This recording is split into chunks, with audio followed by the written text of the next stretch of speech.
India is a land of great heroes and their stories of valour. हमारे इतिहास में ऐसे कई सारे राजा और रानियां रहे हैं जिन्होंने हमें सही मार्ग दिखाई है, हमारी हिफाजत की है और कहीं ना कहीं हमारे फ्यूचर को प्रेडिक्ट भी किया है। और ऐसे एक one of the most celebrated राजा रहे हैं छत्रपति शिवाजी महाराज।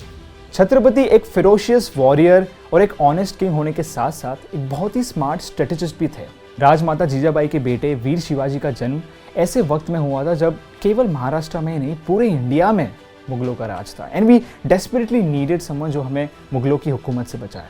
द ईयर 1645 में छत्रपति शिवाजी महाराज ने महज 16 साल की उम्र में हिंदवी स्वराज की फाउंडेशन बनाई। वो बस ये चाहते थे कि ठीक उन्हीं की तरह हर इंडियन के हृदय में एक पेट्रियोटिज्म की फीलिंग आए ताकि हम सब एक यूनिफाइड वे में आगे बढ़े। छत्रपति बचपन से ही बहुत सक्षम थे।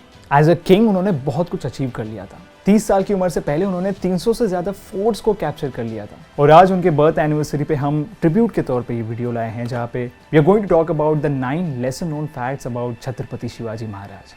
इस वीडियो को एंड तक जरूर देखना बिकॉज छत्रपति एक शख्सियत नहीं, एक संस्था है जिनके लाइफ के थ्रू हम बहुत कुछ सीख सकते हैं।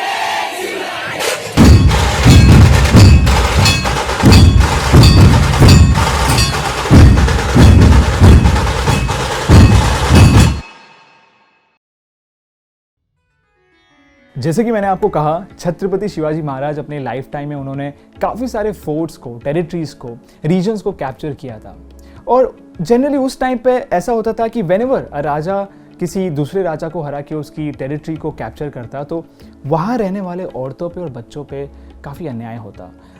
बच्चों को अक्सर मार दिया जाता और औरतों के साथ बदसलूकी की जाती, उनके साथ मिसबिहेव किया जाता, उन्हें हार्म पहुँचाया जाता। लेकिन Chhatrapati Shivaji Maharaj was a very different king. वो औरतों की बहुत ज्यादा रिस्पेक्ट करते थे। उनके राज्य में कभी भी किसी भी औरत के साथ अन्याय नहीं हुआ। इनफैक्ट वो जब भी किसी क्वेस्ट पे जाते या अटैक पे जाते तो अपने वॉरियर्स को ये इंस्ट्रक्शन देते कि चाहे कुछ भी हो जाए, कोई भी किसी भी औरत के साथ मिसबिहेव नहीं करेगा। सच में Rajmata Jijabai raised a true warrior in all sense.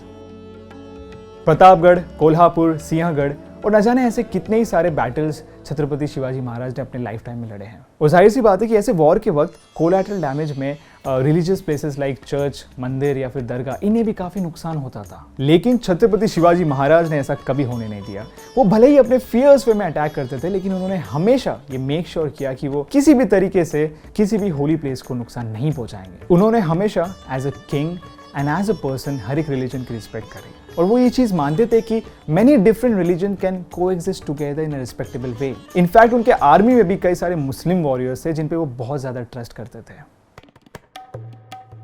अब गुरिल्ला वॉरफेयर बेसिकली एक वॉर टेक्निक है। अगर इसे मैं आसान शब्दों में समझाने की कोशिश करूं तो ये एक ऐसी टेक्निक है जिसमें वॉरियर्स छोटे छोटे ट्रूप्स बना के छुप के एक बड़ी आर्मी पे डिफरेंट पोजीशन से अटैक करते हैं। ये छोटे ट्रूप्स जंगलों में झाड़ियों के पीछे या पत्थरों के पीछे छुपे होते हैं। They wait for the enemies और जैसी एनिमीज की आर्मी आती है they launch a sudden attack on them. एक पैनिक का सिचुएशन क्रिएट करके उन्हें डैमेज करके they disappear back into the forest. So this is guerrilla warfare. Now let's come back to Chhatrapati Shivaji Maharaj. He was popularly known as the mountain king by his enemies. वो इसलिए because उनसे ज्यादा उनके land को कोई नहीं समझ सकता था। उनकी जियोग्राफिकल नॉलेज वॉज एक्सीलेंट। वो जब भी किसी अटैक या डिफेंस को प्लान करते तो उस एरिया के लैंड को बारीकी से समझते, उसे स्टडी करते और उसके बाद एक ऐसी स्ट्रैटेजी बनाते जो उन्हें एक जियोग्राफिकल एडवांटेज थे।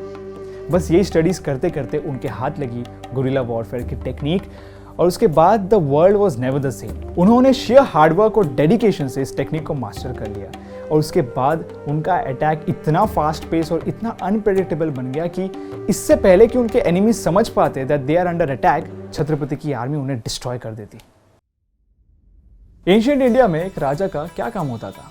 अपनी प्रजा को खुश रखना, उन्हें सुरक्षित रखना, उनका पालन पोषण करना और दुश्मनों को अपनी प्रजा से दूर रखना। और छत्रपति बिल्कुल ऐसे ही थे लेकिन थोड़े हटके। ही was a very dignified person. वो अपने प्रजा की, वो अपने दोस्तों की तो रिस्पेक्ट करते ही थे लेकिन एक हद तक अपने दुश्मनों की, अपनी एनिमीज की भी रिस्पेक्ट करते थे क्योंकि वो ये मानते थे कि though we are enemies of someone we can still show respect. And Chhatrapati was a very merciful king. वो जब भी किसी एरिया को कैप्चर करते तो वहाँ रहने वाले वासियों को वहाँ से नहीं भगाते, इनफैक्ट उन्हें अपनी प्रजा में इंक्लूड करते, इनवाइट करते, because he always used to believe in expansion and not destruction.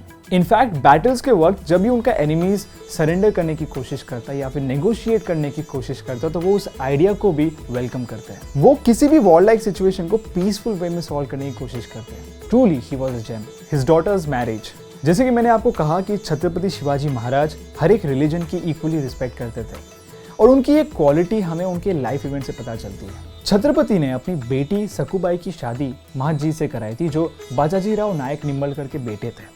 अब Bajaji Rao was converted to Islam by Aurangzeb, so to bring back Bajaji Rao to Hinduism and to stop forceful conversion, Chhatrapati Shivaji Maharaj let his daughter marry Mahaji.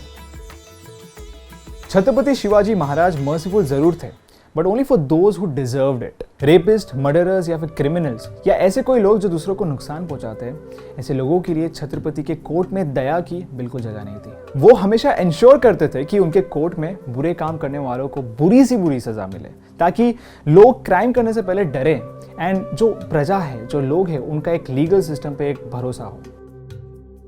Chhatrapati Shivaji Maharaj is known as the father of Indian navy because वो पहले ऐसे राजा थे जिन्होंने naval forces की importance को realise किया। इस रियलाइजेशन के बाद उन्होंने स्ट्रेटेजिकली एक नेवी एस्टैब्लिश की और ये भी मेक श्योर किया कि उनके सारे फोर्ट्स जो है वो कोस्ट लाइन पे हो। इस वजह से वो पूरे के पूरे कोंकण रीजन को अच्छे से गार्ड कर सके। No wonder forts like Jaigad, Vijaydurg, Sindhudurg and many others still stand to testify Shivaji Raje's idea, his efforts and his determination.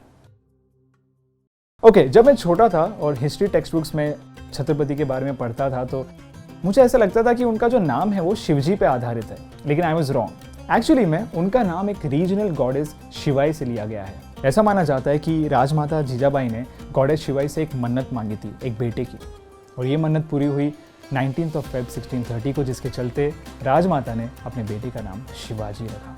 Also Chhatrapati Shivaji महाराज को जो पूरे इंडिया में एक गॉड लाइक स्टैचू मिलता है वो इनके नाम की वजह से नहीं, इनके काम, इनके कर्मों की वजह से है।